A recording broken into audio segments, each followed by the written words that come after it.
Hello students, मैं हूं सुनील कुमार। आज का जो हमारा टॉपिक है वो है Rutherford atomic model, chapter number 2, atomic structure. Last class में हम जो स्टडी की थी वो की थी प्लम पुडिंग एटॉमिक मॉडल। आज हम पढ़ेंगे रदरफोर्ड एटॉमिक मॉडल। उसका इंट्रोडक्शन क्या है रदरफोर्ड एटॉमिक मॉडल का। Lord Ernest Rutherford and his coworkers performed a very important experiment in 1911 in order to locate the nucleus। Rutherford ने एक्सपेरिमेंट परफॉर्म किया था।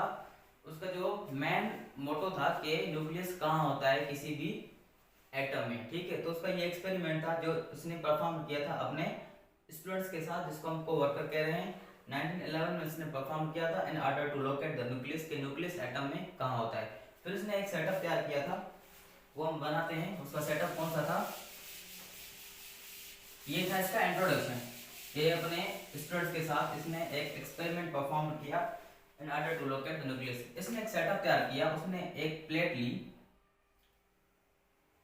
ठीक है। इसको हम बोलते हैं फोटोग्राफिक प्लेट।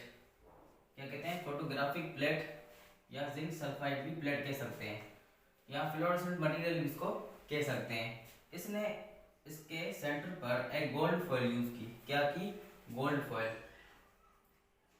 गोल्ड फॉयल जो बड़ी लाइट थी, वेरी वेरी लाइट, ठीक है। यहाँ इसने एक गोल्ड फॉयल पुट की और यहाँ लिया इसने रेडियो एक्टिव सोर्स। क्या लिया, रेडियो एक्टिव सोर्स। और बीच में इसने रखा क्या, गोल्ड फॉयल। इस एक्सपेरिमेंट को हम क्या बोलते हैं, alpha particle scattering experiment. Alpha particle scattering experiment, ठीक है। यहां से निकलती है रेडियो एक्टिव सोर्स, निकलता है alpha particles. Alpha particles, alpha, beta, gamma, ये हमारी रेज होती है जो कि हमें मिलती है रेडियो एक्टिव सबस्टेंस से। कहाँ से, रेडियो एक्टिव सबस्टेंस हमसे मिलती है। अल्फा, बीटा, गामा रेज है जो हमें मिलती है रेडियो एक्टिव सबस्टेंस से। उसने रेडियो एक्टिव सोर्स लिया, यहाँ इसने पुट की एक gold foil, very light, 0.00004 centimetre, ठीक है। इसका जो सेटअप का मटेरियल था, एक ने इसने जिंक सल्फाइड एक प्लेट ली। अगर कोई भी इस पर पार्टिकल पड़ेगा तो यहाँ पर एक इल्यूमिनेशन होगी, एक निशान छोड़ेगा। कोई भी अगर यहाँ पार्टिकल पड़ेगा तो यहाँ कोई इस पर निशान पड़ेगा। तो ये हमारे क्या है, फोटोग्राफिक प्लेट है। इसको हम फ्लोरोसेंट स्क्रीन भी कहते हैं। इसको हम क्या कहते हैं, फोटोग्राफिक प्लेट, फोटोग्राफिक प्लेट भी कहते हैं। और इसको हम फ्लोरोसेंट स्क्रीन भी कहते हैं, फ्लोरोसेंट स्क्रीन भी कहते हैं। इसने क्या कहा, जैसे इन्होंने अल्फा पार्टिकल यहां से स्टार्ट किए, हिट किए, तो मोस्ट ऑफ अल्फा पार्टिकल सीधे चले गए। क्या चले गए, सीधे चले गए। मोस्ट ऑफ अल्फा पार्टिकल सीधे चले गए। Some of them deviated from path, some of them deviated from path, a very few bounced back। it means के पीछे आए, बहुत सारे सीधे चले गए, उसमें कुछ डेविएट हुए और बहुत थोड़े से क्या हुए, 90 डिग्री पर बाउंस बैक हो गए। हमने क्या देखा, जैसे इन्होंने रेडियो एक्टिव सबस्टेंस इसने हिट करवाए, अल्फा पार्टिकल हिट करवाए, तो उसमें सारे पार्टिकल्स क्या हो गए, पास हो गए। यहाँ हमारी क्या है, गोल्ड फॉयल है। जैसे हमने रेस पास करवाई तो सारे हमारी रेस निकल गई। प्लम पुडिंग एटॉमिक मॉडल क्या कहता है कि हमारा जो एटम होता है, कोई भी एटम होता है हमारा, कि वो कह रहा था कि पॉजिटिवली चार्ज स्फीयर है और इलेक्ट्रॉन कहीं कहीं लगे हुए हैं। अगर इसमें सारे पॉजिटिव चार्ज होते, हमने ये गोल्ड फॉयल ली, अगर इसमें सारे पॉजिटिव चार्ज होते तो अल्फा पार्टिकल रेस कैसे गुजर जाते, क्योंकि अल्फा पार्टिकल जो होती है +2, इस पर ऊपर होती है +2 चार्ज, और इसका जो मास होता है 4 AMU, इसकी चार्ज होती है +2। इसको हम हीलियम न्यूक्लियाई भी कहते हैं। अल्फा पार्टिकल को हम हीलियम न्यूक्लियाई भी कहते हैं। हीलियम का एटॉमिक नंबर क्या होता है, 2। इट मीन्स के हीलियम में 2 इलेक्ट्रॉन होते हैं। अगर निकल जाएंगे तो हीलियम 2 बन जाएगा, इसलिए हम इसको क्या कहते हैं, हीलियम न्यूक्लियाई। तो ये क्या है, सारी हमारी पॉजिटिव रेज है। सारी पॉजिटिव रेज, अगर एटम सारा पॉजिटिव होता तो ये रेज जाती नहीं, इसमें क्या हुआ, सारे रेज पास हो गई। तो इट मीन्स कि एटम सारा हमारा क्या होता है, एम्प्टी होता है। बीच पर ऐसी कोई चार्ज होती है जो पॉजिटिव होती है, जहां से ये हमारे रेज डेविएट, जहां से हमारे रेज डेविएट हुए हैं और बाउंस बैक हुए हैं। तो इसका मतलब क्या हुआ, ये जो हमारा एटम होता है उसके बीच पर पॉजिटिवली सेंटर होता है, बाकी जो एटम की स्पेस होती है क्या होती है, फ्री होती है। जैसे अल्फा पार्टिकल हिट करवाए तो सारे गुजर गए, जैसे ही न्यूक्लियस के पास आया यहाँ से लौट आया वापस और कुछ डेविएट हो गई, ठीक है। अगर सारे पॉजिटिव चार्ज होते तो हमारी ये रेज कभी नहीं पास होती। तो इस एक्सपेरिमेंट से ये पता चलता है कि हमारा जो एटम होता है वो पॉजिटिवली स्पेयर नहीं होता, हमारा एटम होता है क्या, हालो होता है, एम्प्टी होता है। तो सारी रेज उसकी अल्फा पार्टिकल की गुजर गई और some of them deviated from path. It means जो भी न्यूक्लियस से गुजरी होगी रेज वहां से वो मुड़ी होगी। तो उसने क्या कहा कि जो हमारा सेंटर होता है उसमें सारा पॉजिटिव चार्ज होता है और बाकी जो एटम होता है हमारा सारा क्या होता है, एम्प्टी होता है। और प्लम पुडिंग एटॉमिक मॉडल ये कहता है कि एटम हमारा सारा पॉजिटिवली चार्ज है। तो ये इसका प्लम पुडिंग एटॉमिक मॉडल क्या हो गया, फेल हो गया, ठीक है। तो अब हम देखेंगे इसने ऑब्जर्व क्या किया, रदरफोर्ड ने ऑब्जर्व क्या किया इस एक्सपेरिमेंट से, वो हम देखते हैं। तो इसने ऑब्जर्व क्या किया, ऑब्जर्वेशन आप इसकी देखते हैं। ऑब्जर्वेशन, पहली ऑब्जर्वेशन क्या थी, most of alpha particles passed straight without any deflection, इसने क्या किया, सारे जो हमारे अल्फा पार्टिकल से सीधे सीधे गुजर गए। अगर पॉजिटिव स्फीयर होता सारा तो ये पार्टिकल जाते ही नहीं, क्योंकि ये पॉजिटिव होते हैं, अल्फा पार्टिकल हमारे क्या होते हैं, पॉजिटिव होते हैं। तो पॉजिटिव क्या करेंगे, रिपेल करेंगे, ठीक है। दूसरा इसका ऑब्जर्वेशन क्या थी, दूसरी ऑब्जर्वेशन, some of them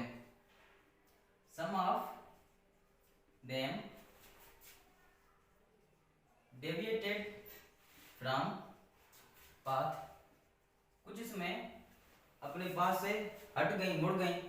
और जो तीसरा इसका ऑब्जर्वेशन था, a few of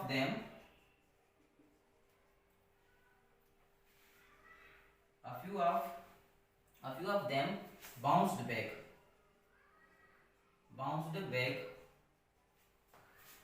180 डिग्री। इसकी ऑब्जर्वेशन क्या है कि हमारा जो भी एटम होता है उस पर उसके बीच में पॉजिटिव स्फीयर होता है, बाकी एटम क्या होता है, हमारा एम्प्टी होता है। इसने क्या कहा, most of alpha particle passed straight without deflection, कि मोस्ट ऑफ अल्फा पार्टिकल हमारे क्या गई, सीधे सीधी गुजर गई। इसमें कुछ रेज थी जो कि डेविएट हुई, अगर यहाँ आ गई हमारी रेज, यहाँ तो पॉजिटिव है तो यहाँ से ये डेविएट हो गई। अगर दूसरी हमारी रेज आई, यहाँ पहुंची, यहाँ से भी डेविएट हो गई। जो सामने आई वो N90 पर लौट आई वापस, ठीक है। तो उसने ऑब्जर्वेशन की कि most of alpha particle pass straight without any deflection, some of them deviated from their path, कुछ इसमें डेविएट हुई और कुछ पीछे आ गई 180 पर, ठीक है। इसने ये सारी ऑब्जर्वेशन की कि हमारा जो एटम होता है क्या होता है, ऑलमोस्ट खाली होता है, ठीक है। फिर इसने अपने पोस्टुलेट्स दिए, इसने अपना रिजल्ट्स दिया। इसके पोस्टुलेट्स कौन से थे,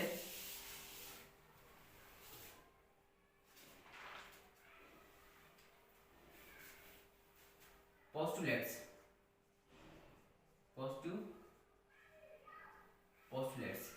इसने जो अपने एक्सपेरिमेंट से क्या ऑब्जर्व किया और उसने क्या रिजल्ट्स दिए उसको हम क्या बोलते हैं, पोस्टुलेट्स। इसने कहा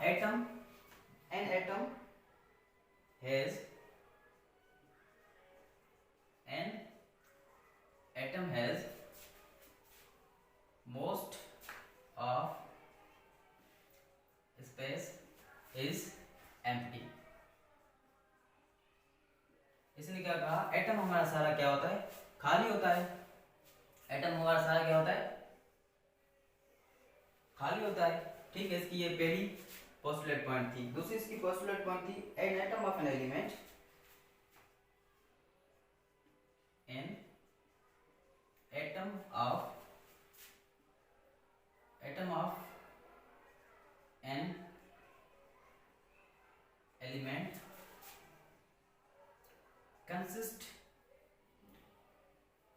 consist of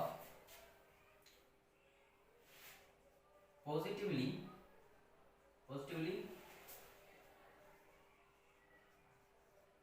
charged center called nucleus। इसने कहा कि जो एटम का सारा मास होता है, जो पॉजिटिवली चार्ज होती है, उसके सेंटर पे होती है, उसको हम क्या बोलते हैं? न्यूक्लियस। ठीक है। तीसरा इसका पोस्टुलेट्स क्या था? Electrons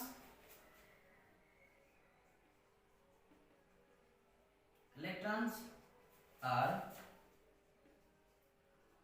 revolved around the nucleus in circular path। फिर इसमें तीसरी पॉइंट क्या थी कि इलेक्ट्रॉन इस न्यूक्लियस के अराउंड घूम रहे हैं। इसका चौथा पॉइंट क्या था? पोस्टुलेट्स, एन एटम इज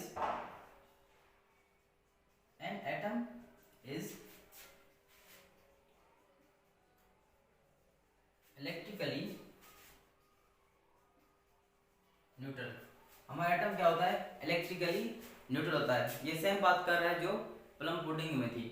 जितने पॉजिटिव चार्ज होगी उतनी नेगेटिव चार्ज होगी। अगर मैं कहूँ ये हमारा हाइड्रोजन है, इसके पास एक इलेक्ट्रॉन होगा तो एक प्रोटॉन होगा। जितनी पॉजिटिवली चार्ज उतनी नेगेटिवली चार्ज। अगर मैं कहूँ ये हीलियम है हमारा, एटॉमिक नंबर 2, तो इसमें 2 इलेक्ट्रॉन हो गए हमारे, 2 प्रोटॉन।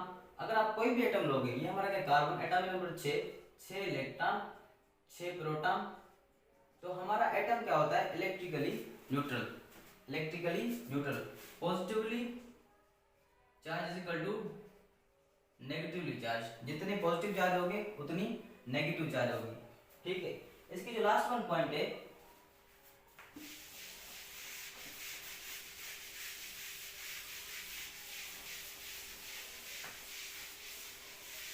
इसकी जो लास्ट वन पॉइंट है 5 number, the size of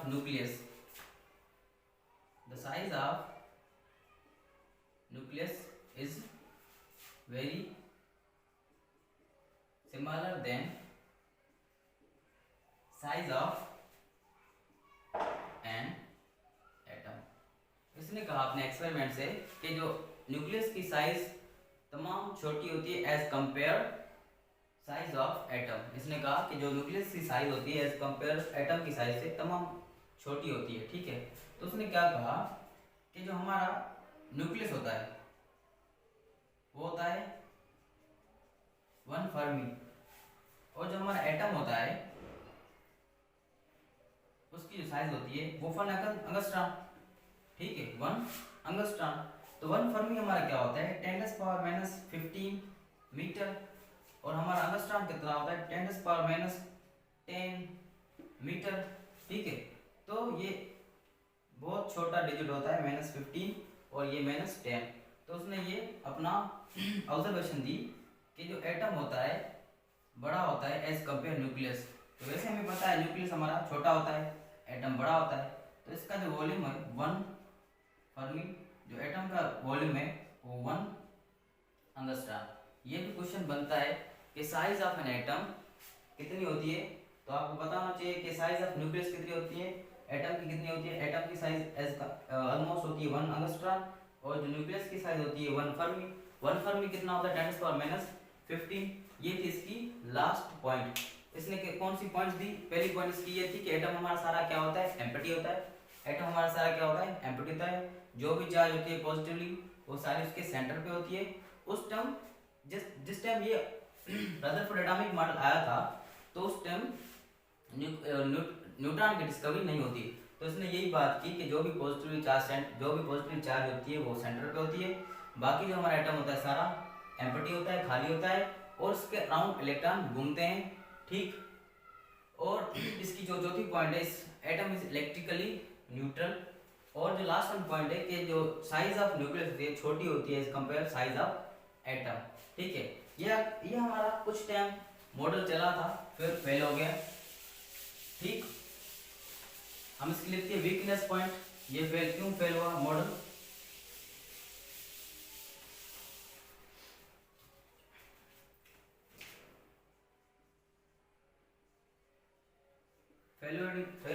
fail क्यों हुआ? He could not explain. He could not explain the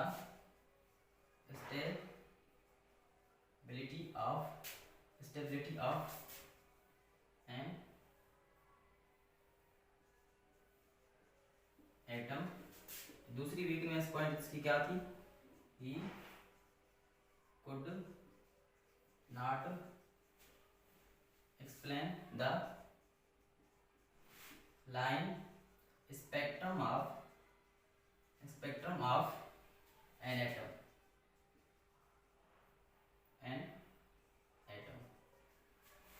इसकी ये दो वीकनेस पॉइंट थी जो इसका मॉडल फेल हुआ। He could not explain the stability of an atom. इसने क्या कहा था कि जो हमारा इलेक्ट्रॉन होता है न्यूक्लियस के अराउंड घूमता रहता है, ठीक है। उस टाइम एक थ्योरी आई थी जिसको हम बोलते हैं Max Planck's quantum theory.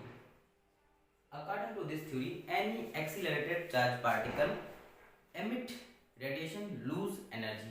According to Max Planck's quantum theory, any accelerated charge particle emit radiation and lose energy. तो ये हमारा क्या है? चार्ज पार्टिकल है और मूव भी कर रहा है। अकॉर्डिंग टू थ्योरी ये इलेक्ट्रॉन हमारा क्या करे, घूमता रहता है तो एनर्जी इमिट करेगा, रेडिएशन इमिट करेगा और एनर्जी भी लूज करेगा। ये घूम घूम कर आकर ये न्यूक्लियस में फॉल हो जाए और न्यूक्लियस को क्या कर दे, डिस्ट्रॉय कर दे। तो इससे ये क्वेश्चन पूछा गया कि आप कहते हो कि इलेक्ट्रॉन न्यूक्लियस के अराउंड घूम रहा है, ये इलेक्ट्रॉन घूम घूम के एनर्जी लूज करके रेडिएशन इमिट करके ये न्यूक्लियस में आकर गिरेगा और ये आपका एटम को क्या कर देगा, डिस्ट्रॉय कर देगा। तो ये पॉइंट रदरफोर्ड नहीं एक्सप्लेन कर पाया, ठीक है। तो ये एक फेल्यूर पॉइंट ये थी। दूसरा, he could not explain the spectrum line spectrum of an atom. अगर हम एटम से व्हाइट लाइट पास करेंगे तो हमें सारे कलर मिलने चाहिए। स्पेक्ट्रम के दो टाइप होते हैं, एक लाइन स्पेक्ट्रम होता है, एक कंटिन्यूस स्पेक्ट्रम होता है। कंटिन्यूस स्पेक्ट्रम वो होता है अगर किसी भी सब्सटेंस से आप लाइट पास करते हो प्रिज्म से तो हमें सारे कलर्स मिलते हैं, उसको हम बोलते हैं कंटिन्यूस। अगर हम प्रिज्म से लाइट पास करेंगे उसमें से कुछ कलर गायब हो जाएंगे तो उसको हम बोलते हैं लाइन स्पेक्ट्रम। तो उन्होंने कहा कि अगर हम एटम से कोई भी लाइट पास करेंगे तो हमें सारे कलर्स मिलने चाहिए। हालांकि एटम से हम कोई भी लाइट पास कर रहे थे, सारे कलर्स हमें नहीं मिल रहे थे।